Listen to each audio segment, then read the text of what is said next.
Hi everyone, it's Callie from Needles and Life, and in this video we are going to be making the Willow Dishcloth from start to finish. If you need a link to this pattern, make sure you check out the description. There is a free pattern on my blog as well as links to the PDF on Ravelry and Etsy. So if you're ready, let's go ahead and get started. To make this dishcloth, you will need 100% cotton yarn, and this is Dishy from Knit Picks. It is my absolute favorite cotton yarn, and I will link this in the description for you. The other thing you will need is size 8 5mm knitting needles. I'm using these straight wooden needles. If you want to use circular needles, that's totally fine as well. And these came from a set from Knit Picks, and I will link those in the description for you too. The first thing we need to do to start the pattern is cast on 34 stitches, and we're going to use the long tail cast on method, which means we need a long enough tail to cast on all of these stitches. So I'm going to start out by wrapping the yarn around the needle 10 times. 1, 2, 3, 4, 5, 6, 7, 8, 9, 10. And this is going to give me an idea of the length of 10 stitches. And then I will measure, that will be 20, 30. I'll give myself a little bit more for those 4 added to the 30, and then a tail. So this should hopefully give me enough for 34 stitches. Right now I am just casting on those 34 stitches, and then we'll start with row 1.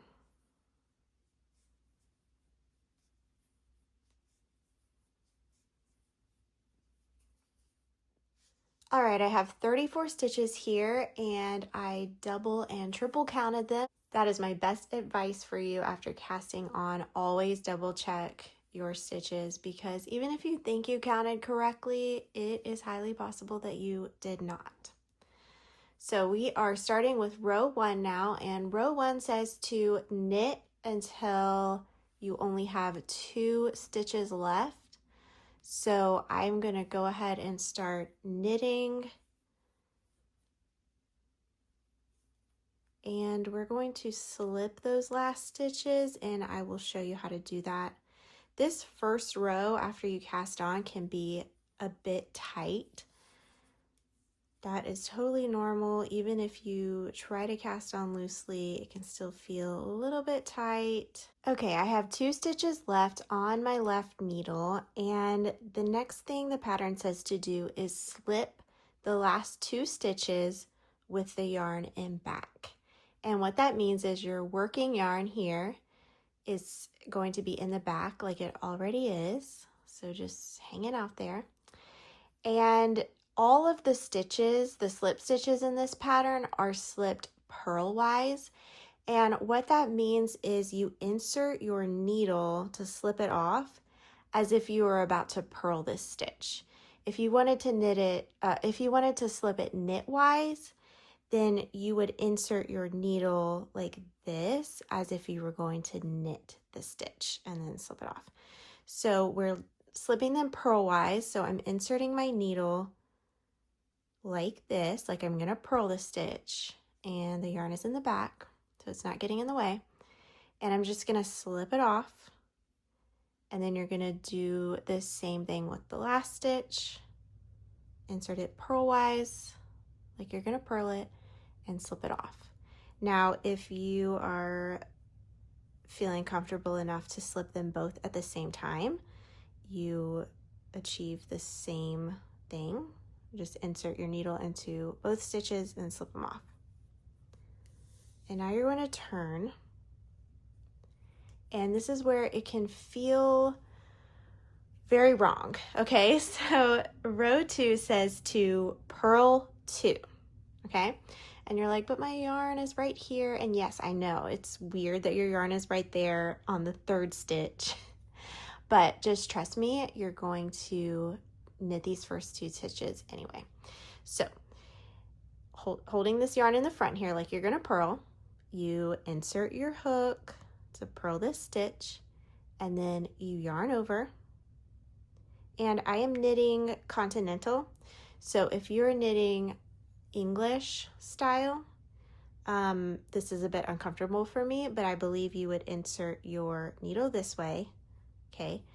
And like I said, this is awkward for me, but you would just grab this yarn over here and wrap it to purl, okay? So you're gonna purl this stitch, even though your yarn is over here, you're gonna purl it anyway, okay? And now your yarn is in the correct place. This is still kind of tight, so slip it off as best as you can. And then you're gonna knit the other stitch, that second stitch.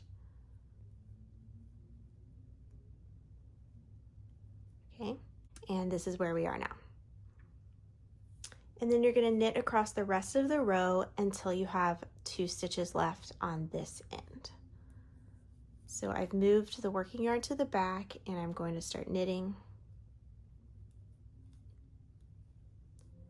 And I will knit across this row and meet you when there are 2 stitches left.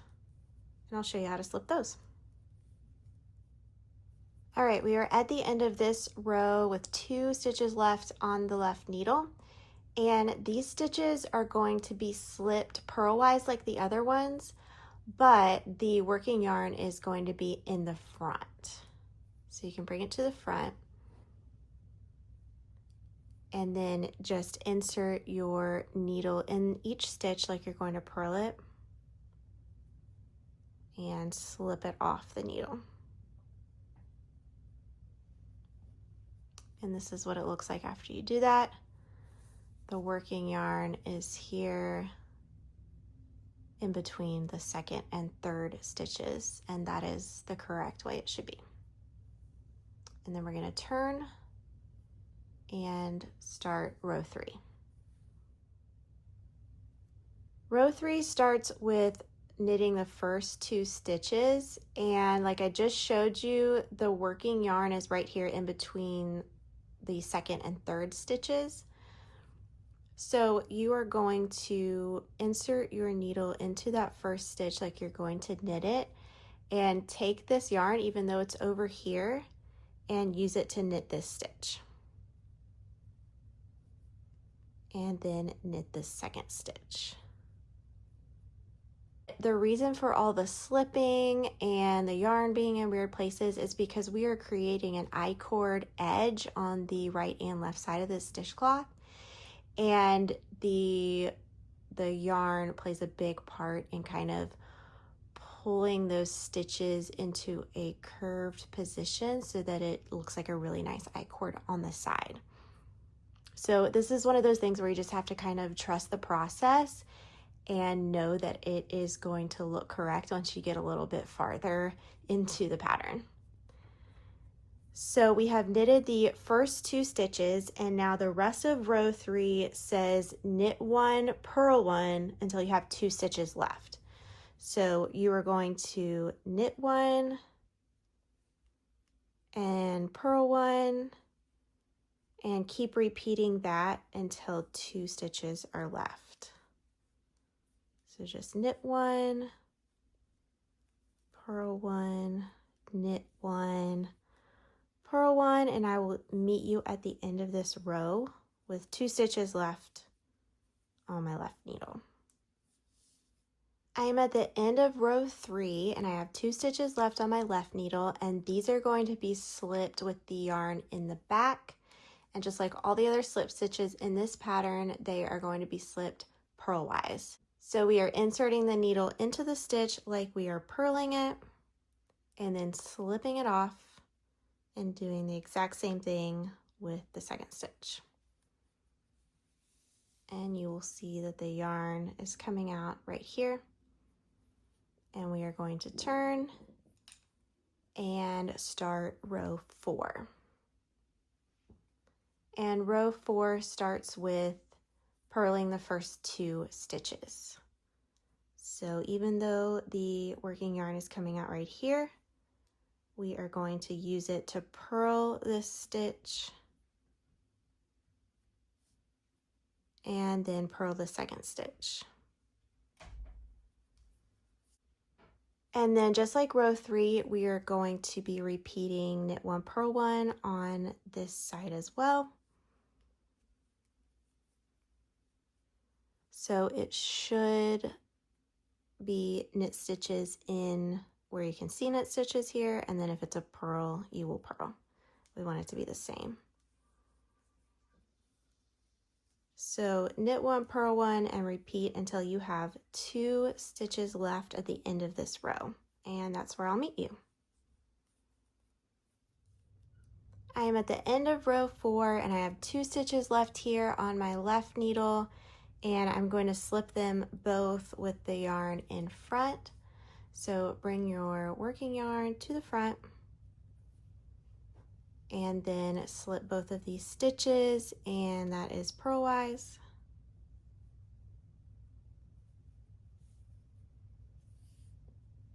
And now you have finished rows 1 through 4, and they are creating this bottom section that is part of the hurdle stitch section. I'm getting all tangled up here. All right, at this point, I want you to take a locking stitch marker like this, or any kind of stitch marker that locks. And with the right side facing you, which is, so we just finished row 4, and we've turned it around to the front here, and we're getting ready to repeat row 1, which is the right side. So I want you to take a locking stitch marker and just add it somewhere to the front so you can remember what is the front of your dishcloth, because there is a front and back.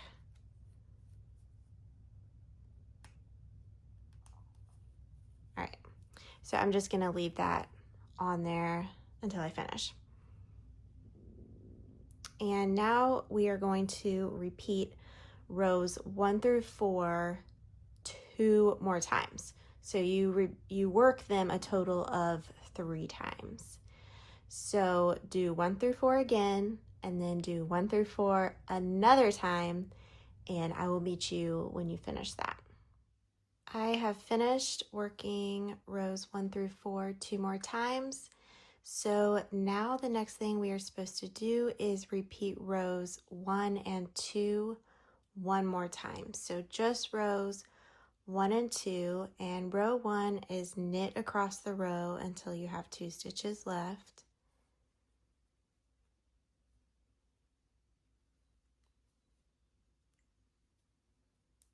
And then we'll proceed to the next section.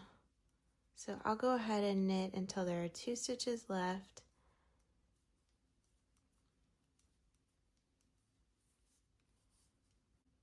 And now I'm going to slip both of these stitches with the yarn in the back. And you may have noticed by now that the last 2 stitches are one always slipped. And then if you're working the right side, which is what I'm on right now, the yarn is in the back, and when you're working the wrong side and you slip those stitches at the end, the yarn is in the front. So now we're about to work row 2, and it is starting with a purl 2. So purl 1, purl 2. And now I'm going to knit across this row until I have 2 stitches left, and I will slip those.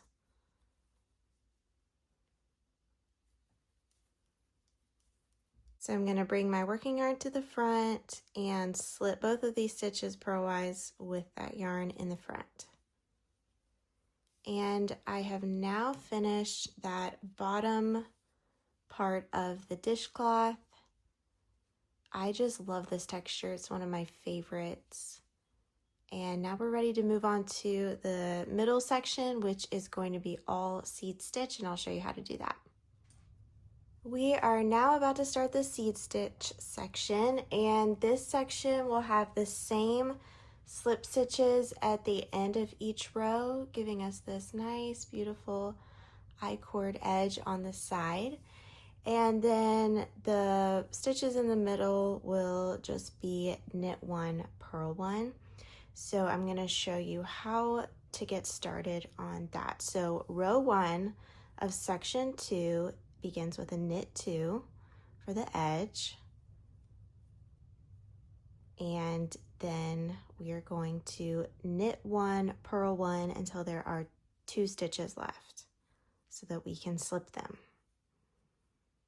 So knit 1, purl 1, knit 1, purl 1, all the way to the end of the row. Now I'm going to slip both of these stitches with the yarn in the back and then turn for row 2, and row 2 starts with 2 purl stitches. So purl 1 and then purl 2. And now this row is going to be purl 1, knit 1 until 2 stitches are left.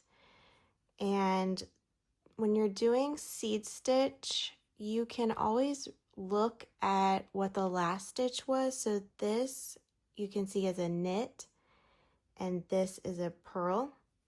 So if it's a knit, you are going to purl. And if it's a purl stitch, you are going to knit it, because you want, seed stitch is like a every other one kind of texture. And so you want to make sure you don't purl into a purl or knit into a knit.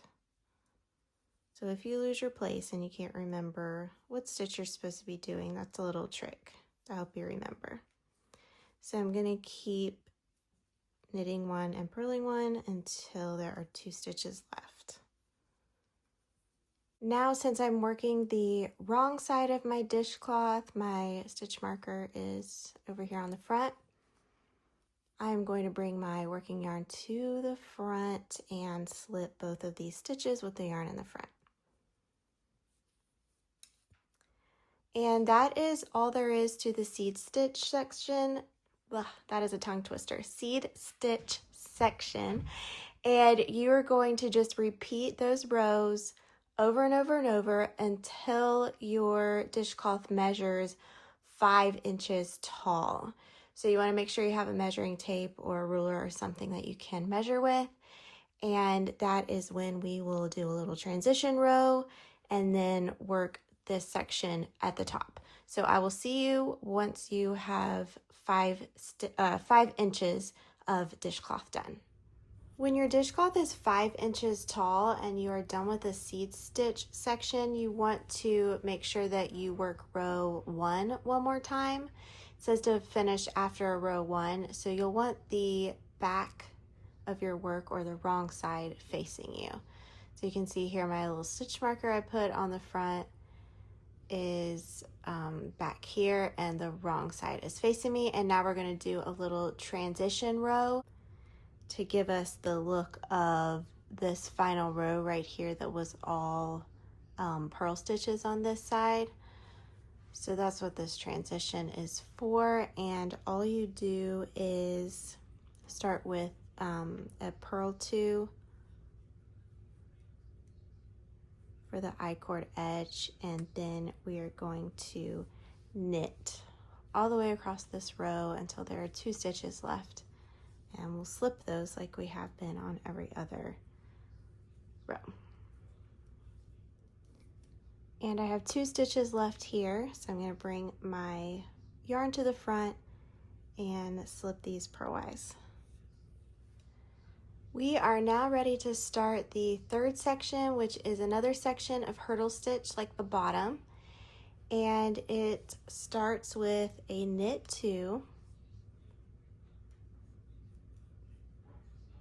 And then we're going to knit 1, purl 1 across the row until there are 2 stitches left. So knit 1, purl 1. Okay, I have 2 stitches left, and these are slipped purlwise with the yarn in the back. And now I'm turning to work row 2, which is similar to row 1, but it starts with 2 purl stitches for the I-cord edge. And then we do the same thing as row 1. We knit 1, purl 1 until the end of the row, and there are 2 stitches left. I have 2 stitches left, and since I am working the wrong side, you can see my stitch marker is on the front here. On the wrong side, I'm going to bring the working yarn to the front and then slip these 2 stitches. Now I'm working row 3, and it starts with knitting the first 2 stitches and then continuing to knit all the way until the 2 stitches are left at the end.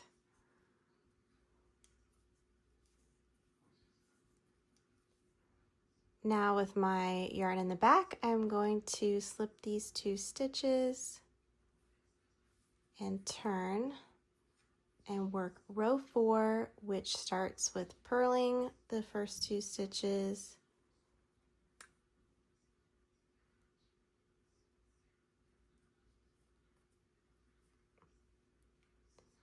and then I am going to knit every stitch until there are 2 left. So I'm bringing my working yarn to the front and slipping these last 2 stitches, and that is rows 1 through 4. You are going to repeat those 2 more times just like you did down here, so you'll have 3 of these 4-row sections, and then I will show you how to bind off. All right, the last thing we have to do is bind off our dishcloth, and I just wanted to quickly show you how to do a simple bind off. So you knit the first 2 stitches, and then you slip the first stitch over the second one, and that is 1 stitch that has been bound off.